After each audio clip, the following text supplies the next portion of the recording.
சித்ரா பௌர்ணமி இது சாதாரண நாள் அல்ல. நம்முடைய பாவங்களை குறைத்து தலையெழுத்தையே மாற்றும் சக்தி கொண்ட புனித நாள். அந்த நாளில் நினைத்தாலே முக்தி தரும் திருவண்ணாமலையில் கிரிவலம் வந்தால் என்ன பலன் கிடைக்கும் தெரியுமா? ஏன் லட்சக்கணக்கான பக்தர்கள் அந்த ஒரே நாளில் அருணாச்சல மலையை வலம் வருகிறார்கள்? சித்ரா பௌர்ணமி கிரிவலத்தின் அதிசய ரகசியத்தை இப்போது நாம் தெரிந்து கொள்ளலாம். தமிழகத்தின் ஆன்மீக இதயமாக விளங்கும் திருவண்ணாமலை சாதாரண மலை அல்ல.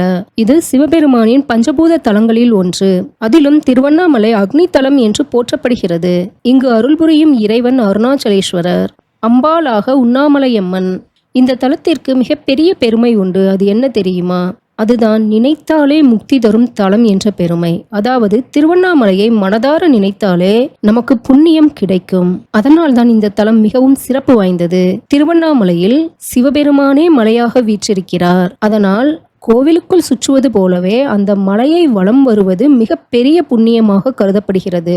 இந்த புனித நடைப்பயணம் தான் கிரிவலம். சுமார் 14 கிலோமீட்டர் நீளமுள்ள இந்த கிரிவல பாதையில் பக்தர்கள் கால்நடையாக சிவநாமம் சொல்லிக்கொண்டு மலையை வலம் வருகின்றனர். அந்த பாதையில் 8 திசைகளை குறிக்கும் 8 லிங்கங்கள் உள்ளன. அவை இந்திரலிங்கம், அக்னிலிங்கம், யமலிங்கம், நிருதிலிங்கம், வாயுலிங்கம், குபேரலிங்கம், வருணலிங்கம், ஈசான்யலிங்கம். இந்த அஷ்டலிங்கங்களை தரிசித்து கிரிவலம் வந்தால் மன அமைதி, புண்ணியம், பாவ நிவர்த்தி, இறையருள் கிடைக்கும். திருவண்ணாமலை மிக பழமையானது. ஆன்மீக நம்பிக்கையின்படி கிருதயுகத்தில் ஒரு நெருப்பு மலையாகவும், திரேதா யுகத்தில் மாணிக்க மலையாகவும், துவாபர யுகத்தில் தங்க மலையாகவும், கலியுகத்தில் கல்மலையாகவும் விளங்குகிறது. காலங்கள் மாறினாலும் யுகங்கள் மாறினாலும் சிவ தத்துவம் மட்டும் அழியாது என்பதற்கான சின்னமாக திருவண்ணாமலை விளங்குகிறது. திருவண்ணாமலையில் எந்த நாள் வேண்டுமானாலும் கிரிவலம் வரலாம். ஆனால் பௌர்ணமி நாளில் கிரிவலம் செய்வது மிகவும் சிறப்பு. அதிலும் சித்ரா பௌர்ணமி நாளில் கிரிவலம் செய்வது மிக உயர்ந்த புண்ணிய பலனை தரும் என்று சொல்லப்படுகிறது. ஏன் தெரியுமா? சித்ரா பௌர்ணமி என்பது பாவ நிவர்த்திக்கான முக்கியமான நாள் என்று கருதப்படுகிறது.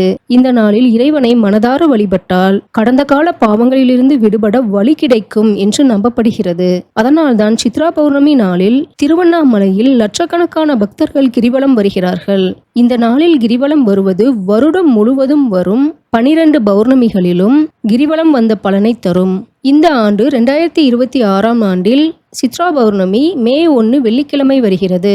பௌர்ணமி திதி ஏப்ரல் 30 இரவு தொடங்கி மே 1 இரவு வரை நீடிக்கிறது. அதனால்தான் திருவண்ணாமலை கிரிவலத்திற்கான நேரமும் ஏப்ரல் 30 இரவு முதல் மே 1 இரவு வரை.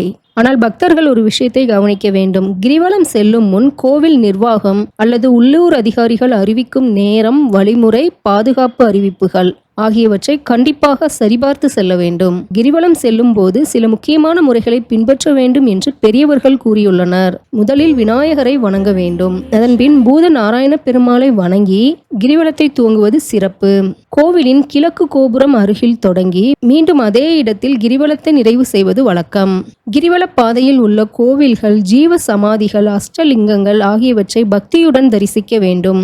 அவசரமாக ஓடுவது போல அல்லாமல் அமைதியாக நிதானமாக மனதில் சிவநாமம் சொல்லிக்கொண்டே நடக்க வேண்டும்.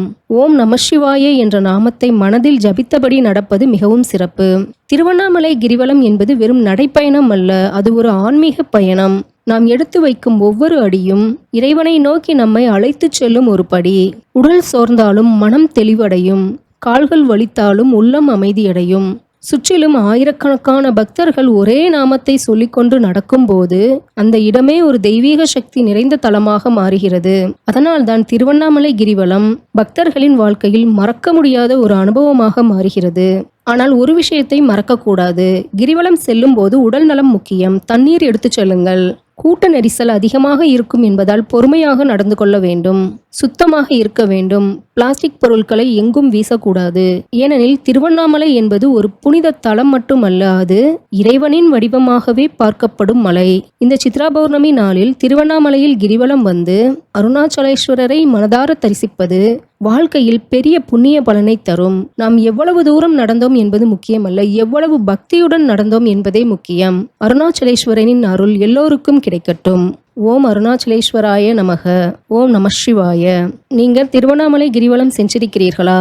சென்றிருந்தால் அந்த அனுபவத்தை கமெண்டில் சொல்லுங்கள். இந்த வீடியோ பயனுள்ளதாக இருந்துச்சுன்னா லைக் பண்ணுங்க, ஷேர் பண்ணுங்க.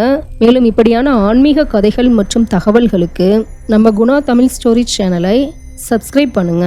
நன்றி.